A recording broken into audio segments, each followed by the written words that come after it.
Hello, everyone, and welcome to today's webinar with Creatio and Tata Consultancy Services.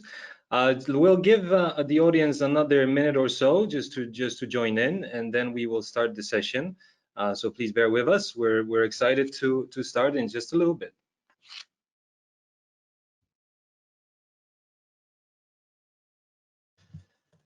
Welcome, everyone. My name is Lucien Zaborowski, and I am the Associate Director of Marketing at Creatio. Today, we have a fantastic webinar with two fantastic speakers, probably the best to speak on this topic that you can find. And we are very excited to have you all here with us. The topic of today's webinar is Beyond Business Continuity, how low-code boosts customer acquisition and retention in the new normal. We will start our session with a little bit of an agenda. Then we will, of course, introduce the speakers, and then we'll have them get right into it with some great presentation and a very lively discussion, I am sure. So without further ado, let's get right into it. Let's give the voice to the people that you are most keen to hear from. But first, let me just give you that little bit, a couple words on the introduction and in terms of our agenda. So what we definitely want to talk about today is the current situation and how it is impacting businesses around the world. So we definitely want to give the introductions of the speakers and, of course, introduce and talk a little bit about the current situation and how it's impacting businesses and how COVID-19 really makes for a new normal that a lot of businesses have to adjust to. Now, what we really want to touch on then is what is low code and why low code actually in this current situation can help businesses both with retaining existing customers and driving new business. So we want to really focus on that aspect with practical examples and practical discussion, and really give you some cases to tell you how other businesses are doing it and how we are hopefully being able to encourage other businesses to do similarly. So we'll definitely present a lot of cases, and we'll open up the discussion at the end for Q&A. So we are very excited to hear from you. Please put your questions directly into the chat, and we will address them towards the end. We will also address the questions separately after the webinar. You will get the recording of the session, but we will also follow up with emails that provide you the information about the questions and their answers, as well as the recording of the whole session.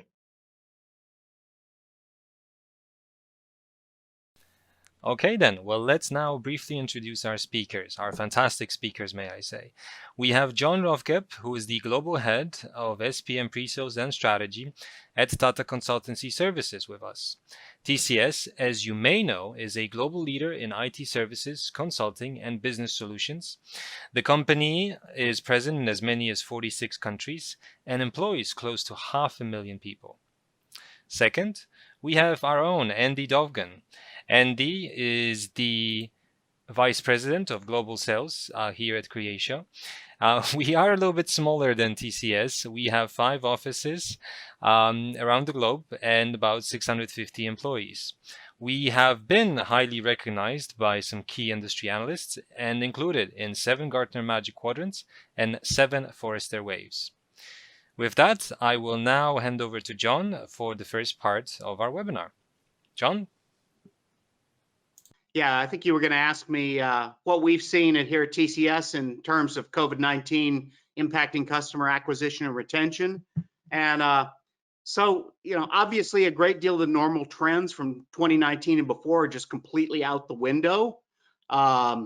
We were already in the markets dealing with accelerating rates of change for those markets, business and technology. But what we're seeing is COVID-19 has literally upended everything. Customer acquisition and retention tended to be fairly stable and well-known parts of business. And, not being able to travel to meet customers, go to conferences, do all kinds of these things that required face-to-face interactions has really made it difficult. People have to learn new ways to do things. And I think it comes back to flexibility and agility, which especially in big companies, but sometimes even in small ones, it can be kind of a hard thing to achieve. So let's see. A platform like low code, no code, I've seen a number of them, and especially one like Creatio, where you combine the CRM, so you have a unified platform for sales, service, and marketing, along with the ability to enhance and develop other processes, connect things, build apps, do all those different things. You can really enhance that flexibility and agility. So here's some data. Let's jump into some feedback from the analysts. And here's some data from Gartner on marketing budgets. Some of those marketing budgets would be used for customer retention and acquisition. Of course, sales and service have a key role in customer retention as well. And so when COVID-19 happened, the natural response for most organizations was to maximize cash on hand, minimize outflow, and maximize the cash flow by cutting costs everywhere. IT, which tends to be vital in most organizations for agility and changing applications and processes that are supported by software. IT's been focused on other things. They've been focused on business continuity, enabling work from home, and cost cutting. In fact, their budget may have even been cut while they've been asked to do more. But essentially, it's been pared down to those most essential activities, and everything else has been slowed, frozen, or cut based on short-term considerations that we don't know how long this is going to last. We don't know how much money we're going to need on hand. Let's just be as careful and conservative as possible. Now, so we're starting to see people kind of come up for a little bit of air after 8 or 10 weeks of this. Question then becomes, without marketing, how do we retain our existing customers? Can we retain them? And how do we try and grow our business? Do we even look? Is it even possible to look or try to acquire new customers? And I think, especially if you can be agile and flexible with a platform that supports that, this is kind of misleading because it's not an either or. I think you can do both. There are aspects of each that are similar, but then there's some differences. And if you have an agile platform that supports the ability to get it done without having to depend on IT, then I think you want to look to see what's possible in your markets and do both if possible. If you had older, less flexible platforms, the only choice might be to say, do whatever you could to retain the customers you have. Acquiring new customers can be expensive. Acquiring your existing customers, again, can be even more expensive and difficult. But I think the key here is not having to rely on IT for those changes. And a low-code, no-code platform with citizen developers delivers on that. You no longer have to choose between retain or acquire customers. You can do a bit of both. Let's see if I can move to the next slide. There we go. So in the new normal, we are basically split. Things are pretty much black and white. So when it all happened, we were split between essential products, which you kind of, your salespeople became order takers. They didn't really have to do much selling. People would pick up as much of those essential products as possible. Maybe you had some questions of, if somebody wants to buy, they have a small mom and pop brick and mortar store and they want to buy $1 million worth of PPE. You might have some issues with, you don't want to sell that to them because what are they going to be doing? They're going to probably be reselling it. So you might want to give them enough that they need and retain it. So you need to support your people some, but they're not really having to push sales. On the other hand, a lot of sectors, companies, and products were non-essential, and you almost couldn't give those away. So those salespeople had to keep connection with their customers who will want to get back to buying these things in the future, but you probably wanted to take those people and repurpose them.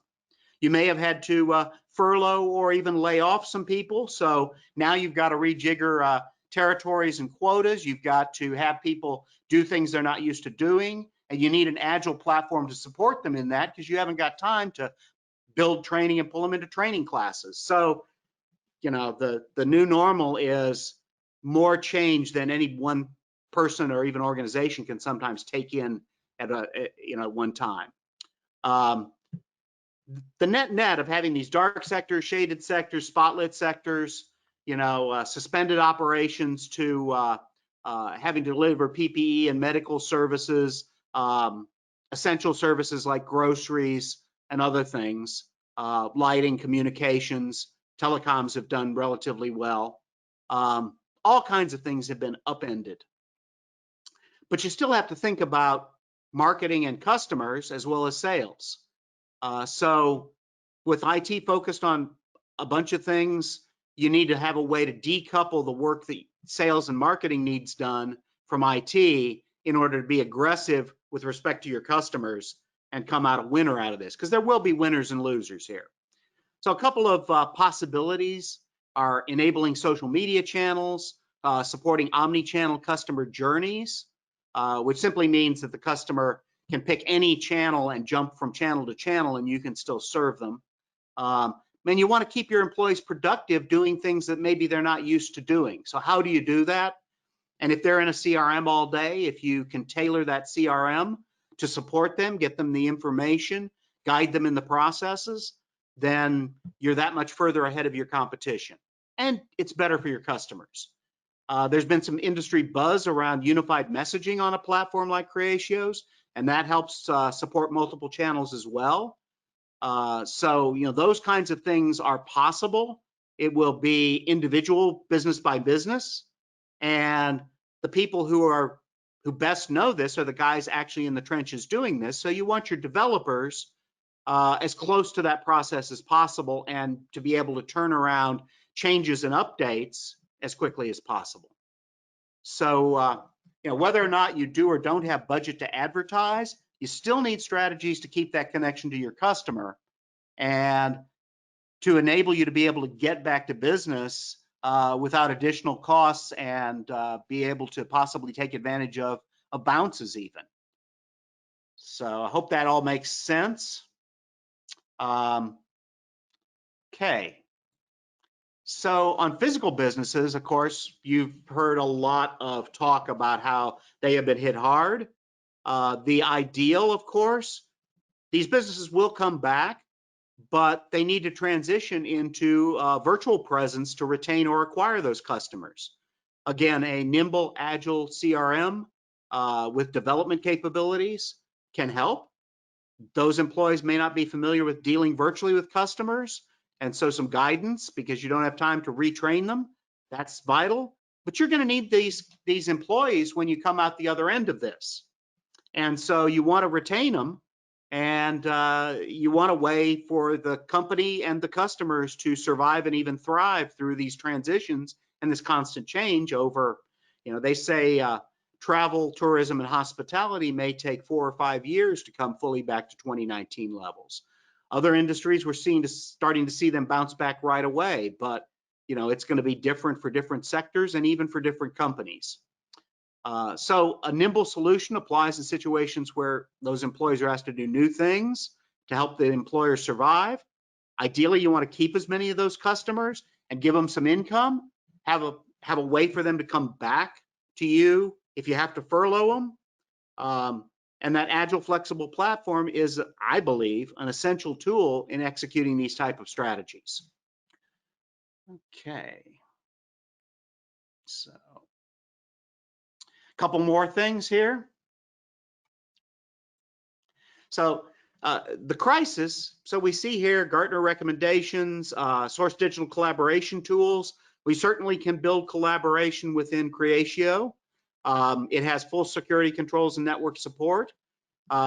Just as I was talking about, you want to engage the customers and partners through those digital channels to maintain a number of sales and marketing activities until you can get back to a more normal set of business, what we're calling the new normal, and a stable new normal eventually, possibly 12 to 18 months, possibly longer. And ideally, you want kind of a single source of truth for employees. I can tell you, as being a customer, nothing annoys me more when I talk to two people at a company and they've got completely different stories. So this has been a wake-up call. We've seen those companies that have started on digital transformation journeys to be ramping that up, and also ones that were, not there or just dipping their toes. This has definitely reinforced that. So now that the focus has been on cost cutting, business continuity, and work from home for many weeks, we're starting to see companies and sectors transition to recovering. And their first thing is recover that revenue, any of the revenue they've lost. If they're an essential product business, their cost structures may have changed. So they're looking to try and adjust it so that their profit margins are back. Sometimes those have gone out the window. But they're going to see, for instance, PPP is going to come down somewhat going forward. So they need to maintain profits and revenue as those things change. And that's where low-code CRM can play a key role. So one last slide before we get to a different section. So these are kind of the four main activities. Reduce costs, down on the bottom left, is the first instinctual step. They see revenue going down, no visits to brick and mortars, and the move to reduce costs is sometimes very quick and very drastic. In some cases, where those costs deliver significant ROI even in the near term or the mid or long term, this may not be the best move. Again, the other thing is avoid costs. You see it, no, we were going to spend this money, but we're not now. Slow down, freeze, or stop initiatives. Again, that may not be the best move. Some analysis is necessary. I would say around CRM and SPM, I've been talking a lot to customers about how now is the time to readjust and start planning, and maybe even start putting some things in place, depending on the timeline for that return to a relatively stable new normal. So just bear in mind that reducing and avoiding costs is not always the wisest move everywhere. Especially if you're getting rid of highly experienced employees. When we see a bounce, those people who know, those citizen developers, those SPM experts who know about incentives to drive sales, those guys they're a niche commodity and they'll be in high demand. So if you've gotten rid of them, somebody else is going to pick them up and beat you to the market. Protecting revenues, that's where people are starting to look right now if they haven't already. And oftentimes they haven't failed to look quickly enough. They may have lost a bit more revenue than necessary. And so that aligns well with retaining customers, especially if in your industry the customer attrition has been high. And finally, a lot of people aren't looking at increasing revenues, but this is a really good one to start looking at as soon as possible. I talked about how sales is reduced to order takers and folks who you can't sell it at any cost. But that's going to change from this black and white business environment into more and more shades of gray. And your employees are going to have to adjust to these changes as the non-essential goods sales pick up and the essential sales, the essential services and product sales tend to kind of normalize. So, I mean, how many of us were mask sanitizer and test customers for medical tests even a few months ago? The new normal is going to open up many opportunities that are less obvious than those, but no less real. I think we have a poll coming up that we'd like you to take. So I'll keep talking with Andy on some of this while we do the poll. See if I can get to that poll slide. There we go. Yeah, John, exactly. I will jump in here and I will just kind of talk about through the poll. So we're going to give the audience about 30 seconds to do the poll. And then the poll is very much relevant to what you just discussed and the four boxes that you brought up. And so I'm going to launch the poll now, and we would love to hear your opinion. Where are you now with your business, and where do you think you will be going in terms of revenue generation, protection, or reduction of costs and avoidance of costs? So we'd love to hear your opinion, and we'll give the audience about 20 seconds to answer the question. And then afterwards, we will go into a discussion between John and Andy, really, let's call them almost a debate to figure out, where do we stand? How low code can potentially help? Where is low code in terms of that functionality that we're looking for? as a business. So let's give it just another 10 seconds for the votes to come in. And I think we're pretty much ready. So let's see the results. Yeah, and Lucian, I would love to comment on those results because they are somehow unexpected. So we see that revenue generation is taking the lead. You know, businesses understand that they have to leverage the economic downturn and the situation so that they can outsmart and outgo their competitors. And then we see revenue protection, and both reduction and avoidance of costs are two last options. So it's really surprising feedback because I remember we were doing a very similar poll about a couple of months ago, and the emphasis was in a little bit different place. But anyway, we are very excited to have an open discussion with John about low code and how this technology can help you with revenue generation, protection, and reduction and avoidance of costs. And let's probably turn off the slides and try to use our video cams.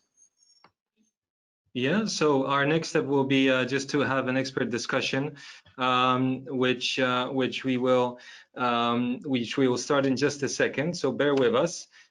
We have John and Andy sharing their cameras. So let's just make sure that we can see them. There we go. So you should have the two gentlemen on your screen, and we're excited to hear from them. Absolutely. And John, if you don't mind, I wanted to kick it off and ask you a question. So, you know, I think some of our attendees today might be skeptical a bit, right? So we're talking about COVID-19 situation and economic situation, and the question is, so like low code is kind of software approach, right, in technology, and how is this connected to solving particular problem of a business, for example, growing revenue or protecting revenue? Because it's difficult to solve a problem with a software feature or software approach even. So and I think that we're today on a mission to convince the audience that low code is not a feature or approach but a strategy. So let's probably start with this issue. Sure. Well, I mean, it always comes from the marketing process or the sales process. And I've been doing Salesforce automation now for probably 25 years. So you have to look to what your customers need and talk to your sales and marketing people.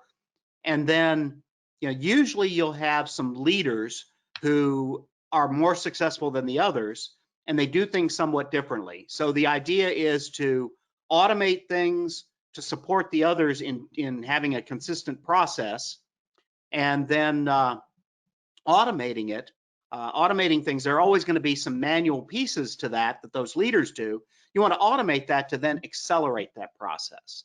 So, you know, in terms of a strategy, your business will inform you what you're going to do. Software is just the way to make it easier for your salespeople to focus on what their core competency is, which is talking to the customers and closing the deals, or generating the leads in the case of marketing, the new customers, or just supporting your existing customers so that they're happy with you, finding out where their pains are. So, and I also wanted to add some additional light here, because like the essence of low code is to significantly increase your time to market. Idea of low code is that you don't need to have this heavy lifting and heavy development done to release a needed capability for business. From one perspective, and from another perspective is a new way of engaging business people into creating tools that they need to succeed, right? And now I can give an example to the audience so that we can feel the situation better. So imagine that that you need to implement some new innovation or bring a new product to the market or change the way you sell. For example, I heard from some of our customers that they used selling direct, but now because of the changes in the environment, they needed to start selling using channel and using partner approach, right? And it's a big transformation for a sales organization. And imagine that you have some outdated or traditional technology that allows your people to sell and actually automates your sales process. And you need to incorporate a completely new approach for that. And you would need to go through a very painful process for 6 months, probably even 8 months, engage with your service integrator, and then in 6-8 months get configure, customize the system, work on the design, and get your system so that you're able to automate this channels process. But in the meantime, if you utilize low-code technologies, you can engage your people, business people, into this software creation and into automation of this process, and you can release the same process in just a couple of weeks. And all larger sales organizations, they have sales ops, they have sales analytics, people that understand process, but they don't have necessarily development skills. With a low-code approach, you can skip this necessity of engaging developers or technical people, and you can equip people that understand process to go and create those needed capabilities and launch them to the business much quicker. So that's one of the examples. Yeah, but I think, well, you do see some businesses taking a big risk on just changing the whole paradigm. I don't think that's the predominant one. Right. I mean, I was involved in a shift from a centralized sales model with sales execs who went out and visited customers to a field sales model. And that was because we got a new VP. This was about 20 years ago. And that was pretty painful. I think more of what we see is this incremental type of, if you put it in a software development context, what you're talking about is almost a waterfall model where you just upend everything, build it all, you have a huge investment and take a lot of risk. But I think the more predominant model is more of an agile one where you, you may have some people who are doing this successfully, or you may see a competitor doing it, or you may have read an article. Take a small team, you essentially do a MVP, and so you do a small test. But with a low code solution, you can support that, you can build that out, and you can go test it out and see if it works. And then you can continue to work on that and add features and capabilities as you extend that piece to the rest of the sales team if you decide to make that transition. Yeah, absolutely, John. Now I wanted to quickly tackle another possible strategy that is not that obvious, but actually it has so much hidden gems and so much so many hidden opportunities that businesses can take advantage of. So I'm talking about a concept of consolidation and productivity improvements through consolidating views, interfaces, and applications. So based on some recent studies, at least in the financial services market, and in an average bank, a branch officer or a relationship manager uses from 8 to 11 different applications to provide service to their customer, right? And for example, think about process as customer onboarding or cross and upsell. You need to navigate through CRM, then core banking systems, and your ECM tool, know your customer tool is a complete package. Now, with a low-code technology, what we were able to do, we are able to consolidate and create this one-stop shop approach or one single window that allows you to consolidate all those interfaces and bring to your customer-facing employee one interface, but not 8 or 11, right? And if you look at that from productivity and efficiency boost point of view, you ended up saving up to 1 hour a day for customer-facing or revenue-generating activities. And I think that's another way to go in regards to low-code. And I wanted to check with you whether you hear such thoughts and needs from your customers. Oh yeah, absolutely. One of our large CRM practices had a customer that to close a deal, they needed 17 screens. They needed to fill in data in 17 screens. And of course, with those large CRMs where you've done a ton of work, you often see that not even a majority of fields on each screen are populated. And sometimes people don't know, what is that strange label for what data even goes in there? How can that help me? And they consolidated all of those 17 screens in one and accelerated the sales process. So we definitely see that quite a bit. Amazing, John. And I guess another angle of, and here we probably want to tackle the cost saving component, and I wanted to pick your brain on this as well. So with expansion of low-code technologies, we see that some of our customers can significantly reduce investments into traditional development. We actually have done some research internally, and we tried to understand. We took some enterprise projects, and we tried to understand how much of a development time is being spent by our customers, and we were positively surprised to see that is less than 10%. So the average number is from 7 to 8%. And then we also now try to articulate to our existing and new clients that, look, you can use your highly skilled and very expensive resource of development and use it for some business critical or mission critical software development projects. But as for your business application expansion. Sure, and a couple of those places that you still want to make sure that IT has a role are data and security. So you want the guys over in IT to help you manage that. But as far as what the screens are for the sales or marketing people or service people, right, you don't need your highly experienced IT developers doing a whole lot of UI stuff probably and process stuff. Yeah, process, UI, business logic.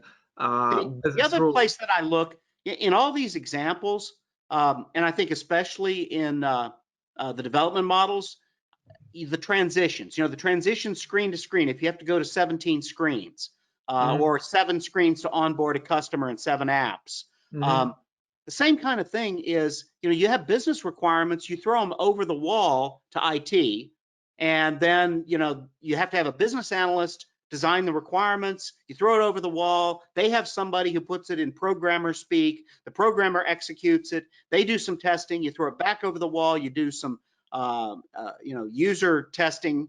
All of those context switches or transitions are costly. And so those can often be more of the time than even the development. So, I worked in software companies for many, many years. We do a lot of software here at TCS. A real developer spends maybe 15 to 30% of their time actually writing code. The rest of the time, do a lot of other things, meetings, requirements, definitions, testing, you name it. So while you may reduce that 30% down to 20% or even 10% with low code, no code, if you can eliminate a lot of those transitions, you can really reduce the overall time through an agile model down by 50% or more sometimes. Yeah, so I think those are just some major strategies. There are many more, but we probably would need to have 5 webinars to tackle all of those. Well, maybe we'll have to have 5. I would love to. I would love to. The other thing, if you take the burden off IT, and I think this COVID crisis is good because of that, you take a lot of this burden off of IT. IT gets a bad rap. It's like, we can't get anything out of IT, so why even ask? And IT is like, what are those sales and marketing people? They don't know anything about cool technology or features. They just get paid too much, and what do they really do? Once you pull that over to a citizen developer, and so you have to collaborate on the data and security and some other aspects, I think you get a better working relationship between marketing, IT, and sales, and that benefits the company and the customers overall. I just saw an article from CIO about how do you get people to quit hating IT? It was a CIO article. How do you get the rest of the company to quit hating IT? And I think sharing in the development task is a great way to do that. So. Absolutely. Well, I'll try to summarize what we've just discussed with John as possible strategies to use low-code approach towards increasing your revenue or reducing your costs. So we discussed how you can use this methodology to increase your time to market by releasing needed capabilities quicker. We also discussed how you can use business sponsors and business people without special technical skills and let them participate in configuration so that they can be more engaged, but also you can release some of your highly skilled technical resources for other projects. Well, also, and Andy, we've all seen the articles that there are 200,000 developer positions open that can't be filled too. So it may be a resource constraint as well. You got to get these things done for sales and marketing, especially if you're going to succeed coming through this crisis. How do we do it if we can't get the developers? Absolutely, and then another point is that, look, you go to Glassdoor and you check out the average pay for a developer in, say, California, and you think like, why didn't I start that career 10 years ago? And it's a very expensive resource, right? And there are ways how you can manage costs with the low-code technology a little bit differently. Well, I think that we are running a little bit out of time, and I think that Lucian has another poll for us. When we will complete this session, I will move to our use cases and customer success studies. Yeah, right. Exactly. Let's see if we can just get this poll up and running. Let's give me 1 second, and we will be with you. Okay, so first let's get right to it. Okay, so our next poll will focus on a similar question, I mean, to the discussion, very relevant to discussion, which is in terms of retaining and acquiring new customers, which of these aspects do you think can be most helpful? So give us your take and tell us.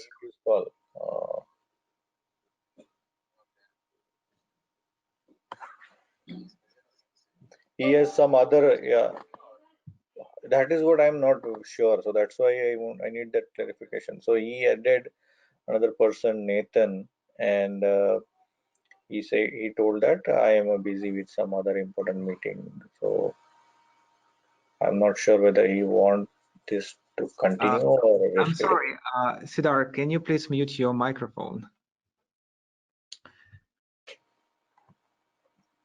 Yeah, I think we're almost done with the poll, so we have some good results here to show. Let me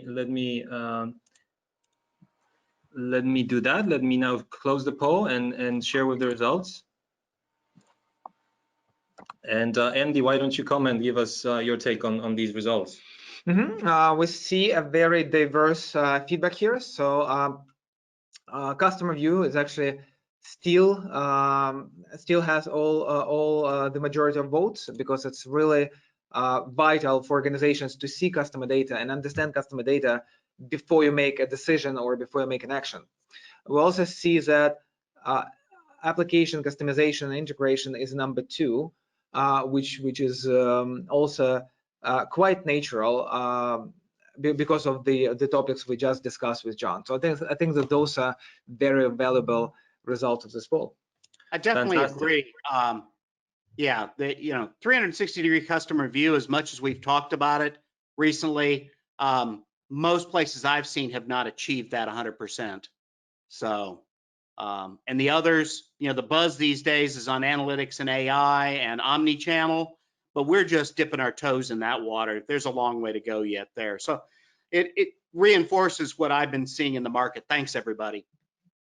Super. Well, let's just jump to the next part, which is actually some cases, some real life cases that both John and Andy have seen and have heard about, and have some really great insights to share with you. So let's get right into it. And Andy, let's start with yourself. Give us some take on this first one. And I'd like to start with the story of Visteon. So Visteon is a spin-off from Ford Motors, and they produce the OEM manufacturing companies. They produce car dashboards and electronics, and they are actually in a very challenging market because we know that buyer behavior is changing in this marketplace. Younger generation doesn't buy that many cars as we used before, and there are lots of also disruptions in this market. But still, Visteon has this very strong vision of investing into autonomous driving cars and actually growing revenue through introducing innovative products to the marketplace. And as they were in a very challenging market, and in the same time they were focused on growing revenue. The question was, okay, so how are we gonna grow this revenue, and what do we need to do? And the natural answer to that was that they were working in a space where you need to respond to lots of different RFQs and RFPs and create some really complex proposals. So they need to assemble a team of dozens of people, multinational, multi-office, and work on one proposal for sometimes even up to 6 months to produce it. And then the solution was, okay, how we can significantly increase our capacity so that we can take up more proposals and more quotations to develop, but without increasing the headcount. And we came up with this solution for quotation lifecycle automation that allowed the customer to significantly boost collaboration between the international teams and deliver a much quicker turnaround for all those proposals because of very smooth and efficient process automation.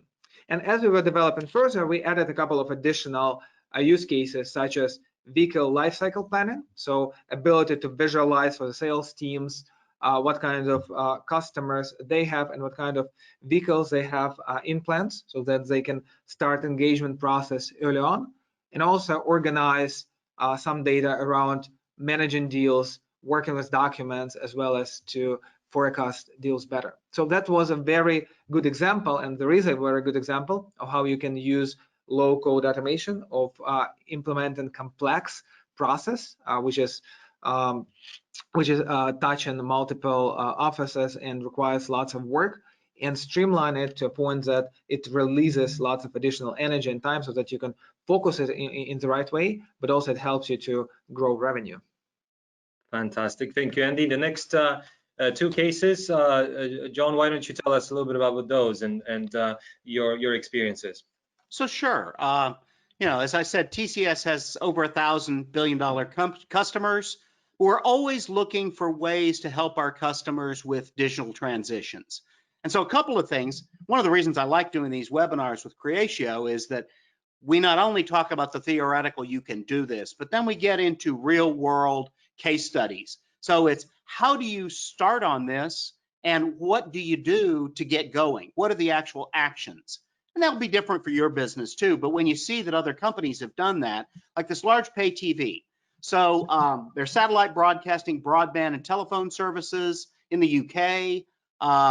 They had a new product line and a new small division. It was like a startup within a great big company. And so they picked an agile, nimble CRM to build that up and expand it out to their entire audience. They've got 23 million subscribers, 30,000 employees, and they really focused on, how do we provide the CRM for our sales team on this new product, increase and improve the customer experience while maintaining the standard day-to-day functionality that we have across our corporation. They were only going to do a single sales channel, so they were only going to enable online ticketing, but they had all this legacy infrastructure. They wanted to do a rapid go-to-market and stand this whole group up with CRM, enable cross-selling and upsell, respond in real time with all of these things that would possibly pull them back or down. So how do you do that? Well, they went in and let's see if I can get to the next slide here. There we go. In 6 months, they stood up a new CRM solution to support this team and this product line. They delivered it in 6 months. They saw an immediate 600% increase in ticket sales, and it supported 9 different platforms, or they integrated 9 different platforms. They did front end, sales and marketing, service case management. This is across 7 countries, multiple languages. And so now they had this new cool solution within, and they could expand it out to other divisions and business units that made sense. Once they got it stood up in 6 months, they then received approvals and funding to pursue phases 2 and 3 for this solution across the enterprise. They did it with a small startup within the bigger company to develop a robust and repeatable process that scaled. And they did it with a mind on best practices across their other internal businesses, while growing a social community between their online buyers and spectators and further engagement with sales. And a real focus in that area on customer delight that they then wanted to expand it out to the rest of the company. And I'll put a little plug for TCS in here. We came in, found the solution, put the talent and technology and strategy in place for them. They told us what they wanted to do. We went and looked and at our technology portfolio and some of the ways we did that before, and took their business objectives and tailored a tactical and technical strategy to achieve that. It's been a really nice solution. So I'll go on to the next one here real quickly. We have an internal success story of one of our CRM practices that had some low code and no code capability, and they didn't have a good CRM. They'd grown a lot, and they had to use multiple applications and a lot of manual processes, which really slowed down their ability to grow the practice. They had multiple places to put the same information, so it would get out of sync. It was delayed, inaccurate. They had leakage of revenue everywhere. And so they took their own platform and increased their expertise and built a solution so that they could deliver this across 46 countries, multiple languages, literally thousands of employees in this practice at the time. And so now you don't just have to put more employees into scale, you've got some scalability that is supported by automation. And they really improved their forecasting. That was one of their big goals. So they built a custom application on a low-code platform to integrate sales and delivery and also recruitment. It included access and user management, streamlined hiring, quote management, resource fulfillment, rates and margins, all of these things that manually we often struggle with. But if two people can jump on and see the same information and collaborate, much like you've seen all the promotion of Teams, and we've actually moved to Teams last year and we're ready for this COVID crisis. But they delivered it in with 6 resources in 3 months. They dropped the revenue leakage from 8% to 1%. I mean, that is one way that you can really boost revenue in a number of different areas, both CRM and SPM. And I've seen that time and again. And so then they were much more nimble. Rather than seeing reports in a week, they could deliver it in hours or minutes. So, you know, just an internal success story that we have been leveraging low-code CRM platforms to do this ourselves. So it's kind of the cobbler's kids actually do have shoes sometimes. Back to you, Andy. I think you have one more that you'd like to go over. Oh yeah, absolutely, absolutely. And this is another good story from one of our customers located in the Middle East. So they are one of those alpha banks in that region. And you know, customers in the Middle East, they really like to go and visit their bankers in branches. So they're not used to digital means of communications. And I remember 1 year ago, we were having a discussion with their COO, and he was telling me, look, we in our call center, we want calls, and this is it. We don't want any omni-channel capabilities because nobody uses them here in our country. But now we had a very insightful session with this customer, and they decided to embrace this opportunity now, because now their customers, because of known reasons, they cannot go and visit their relationship managers in branches, and now they need to switch to those digital communications. And now that's the best time for the bank to educate their customers and develop a little bit different relationships with them, but more importantly, produce this image of being very innovative and very agile bank with being able to implement those technologies really quickly. So, and after the discussion, we were able to deploy things like interactive chatbots in different types of platforms that they use. We are testing already video call capabilities in their CRM.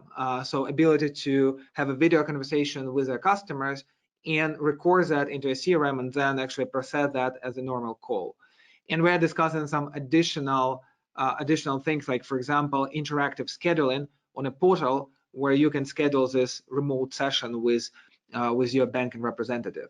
And we are really glad to see that companies that were against those ideas actually now are investing into those areas, because they help them to retain customers, they help them to drive cross and upsales, and further build up the brand. So that's a quick story. And I see that we have 5 minutes left till the end of our webinar. So why don't we skip the slides that we had in the back of our deck? Andy, yeah, I think you ought to give 2 seconds on the superpowers. I love those superpowers. Yeah. And that last example was so on point for COVID-19. I just wanted to reinforce that. Thank you, John. You're just too kind. It's a big pleasure working with you. So yeah, Creatio superpowers. Here at Creatio, we are all about superpowers. So we have a very powerful business process management engine that allows you to automate and streamline processes on the fly. In a heartbeat, you can get your process automated, and those processes might be related to your customers, but also might be related to operations. We have powerful low-code platform that allows you to build up new apps immediately, and you can engage your business leaders and business stakeholders in those developments, because this platform really allows for quick and rapid deployment and configuration without using technical skills. And finally, our unified CRM package that aligns sales, marketing, customer service. And we believe it's a very powerful and unique offering on the marketplace, and that's the reason why we are so passionate about the offering. Thank you so much, Andy. I'm gonna, as Andy just said, we're gonna skip a couple of the slides to go straight to Q&A, as we do have a couple of really great questions, and we have 3 minutes to answer them. So let's see, John, Andy, if you could keep the answers short but to the point, greatly appreciated. John, Sure. let's start with a question to Lucian, yourself. Yes. We're going to send out all the questions and their answers as well to all the participants afterwards, right? The ones that don't get answered. Of course. Right. Thank you for emphasizing. Yes. No worries. Of course, the audience will receive everything, but it would be great to still answer at least a couple of those here. So let's just jump into it. So John, how about this one? The question is, how can companies who currently have a basic or out-of-the-box CRM benefit from this suggested strategy of low code? So I know you both have touched quite a bit on this, but let's give us a couple of sentences on that, you know, the out-of-the-box CRM versus what the low code can give you in addition. Well, if you got an out of box, you probably did that because you know, you didn't have the resources or the time or budget to customize it. And basically switching to a platform like Creatio that is not only unified, you know, oftentimes your integration resources are really expensive and you have to use those to integrate sales, service, and marketing. With Creatio, that's done out of the box, and you can focus on enhancing the out-of-box CRM with people in sales operations, for instance, rather than having to, as I said earlier, throw it over to IT. So, you know, I would say give TCS or Creatio a call to discuss your specific situation, but there are lots of ways to do that. Fantastic. And let's do another question, this one for Andy. Andy, how does low-code, no-code strategy compare with an RPA-based solutions? That's a very good one. So usually RPA packages, they focus on solving a particular problem, right? They have a particular use case or at least area of use cases, and that's the reason why deploying RPA strategies. With low-code approach, it's mostly not use case driven. So you can use this as an approach, define a business need, and deliver a solution quickly. So that's why we treat low code as an approach and methodology, and less as the concrete use case, because number of use cases can be so different. Well, and Andy, you should be able to do some RPA with low code And if you can't, if you've got a specific RPA solution, you should be able to integrate it with Creatio as well. So either or, I would think. Yeah, absolutely. And we have a number of predefined integrations. So we've recently completed a good connector with UiPath, and we also have done some integrations to other RPA packages. And yes, we can use a low-code platform to a certain extent to cover some of those cases. Great. Let's get those last couple of questions done here. I know we've been, there's so much to go over. We are going to need a couple more webinars, I think. For sure, for sure. Well, for this one though, I think we are at the top of the hour. So I would love to, I really appreciate both of you coming on. Thank you for your time. Thank you to all the audience for jumping with us for this whole hour. Just a couple reminders again. We will share the whole deck with you. We will share the recording. We will answer the questions that we have not been able to do so in the live session. And we will definitely keep you updated on further webinars that we do with our lovely partner TCS, and of course anything else that might be of interest to you. So thank you again to our speakers, and thank you to the audience. We're looking forward to more exciting sessions. Well, and Lucian, do you think that they could send in requests for things they'd like to hear on future webinars as well, some suggestions? I'd love to hear what our audience wants to hear and understand about low code, no code, and Creatio. Definitely, please contact us either via email or even give us a call. Let us know what you think. We'd love to hear from you. So let's definitely be in touch with our audience, and we're excited for it. Thanks for having me, and thanks to the audience. Thank Hope you. to see everybody on a future one. Yeah. Y'all have a great day.